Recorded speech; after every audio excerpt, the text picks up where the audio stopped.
তারা বলল যে আমরা কি আজীব কোরআন শুনে আসলাম যেটা সত্যের এবং হেদায়েতের দিকে পথ দেখায়। কিন্তু যখন কোরআন নাজিল হওয়া শুরু হলো, আকাশের নিরাপত্তা জোরদার করা হলো, এখন আর জিনেরা উপরে যেতে পারে না। উপরে গেলে আগুনের গোলা ছোড়া হয় ওদের গায়ে। এবার জিনেরা একটা মিটিং বসলো। তারা বলতেছে ঘটনা কি, আগে তো অনেক ফেরেশতাদের কথা শুনে এসে গণকদের বলে দিতে পারতাম, এখন তো এই সুযোগটা নাই। ঘটনা কি, হোয়াট হ্যাপেন? নিশ্চয়ই পৃথিবীতে এমন নতুন কিছুর আগমন ঘটেছে যেটার প্রভাবে ঊর্ধ্ব জগতের নিরাপত্তা বলয়কে আরো মজবুত করা হয়েছে। কি সেটা খোঁজো। খুঁজতে খুঁজতে খুঁজতে খুঁজতে একদল জিন রাসূল সাল্লাল্লাহু আলাইহি ওয়াসাল্লাম ওকাজের এক বাজারের দিকে যাচ্ছিলেন। ইন দ্য মিন টাইম ফজরের সালাতে তিনি নামাজের ইমামতি করছেন। ওই সময়ে একদল জিন পাশ দিয়ে যাচ্ছিল। হঠাৎ তারা দাঁড়িয়ে থমকে দাঁড়ালো, দেখে যে আল্লাহ রাসূল সাল্লাল্লাহু আলাইহি ওয়াসাল্লাম কোরআন তেলাওয়াত করতেছেন। এই কোরআনের বাণী তারা কখনো শুনে নাই। তারা শুনে অবাক, এবং এই তথ্য নিয়ে জিনদের সর্দারের কাছে যেয়ে বলল, ঘটনা তো এটার কারণে এখন আকাশের নিরাপত্তা বেশি, আমরা আর উপরে যেতে পারি না।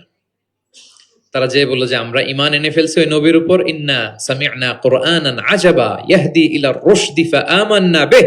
তারা বলল যে আমরা কি আজীব কোরআন শুনে আসলাম যেটা সত্যের এবং হেদায়েতের দিকে পথ দেখায়, এবং ওয়ালান নুশরিকা বিরাব্বিনা আহাদা, আমাদের রবের সাথে আমরা আর শিরক করব না, আমরা আর মুশরিক থাকবো না, আমরা ঈমান এনে ফেললাম।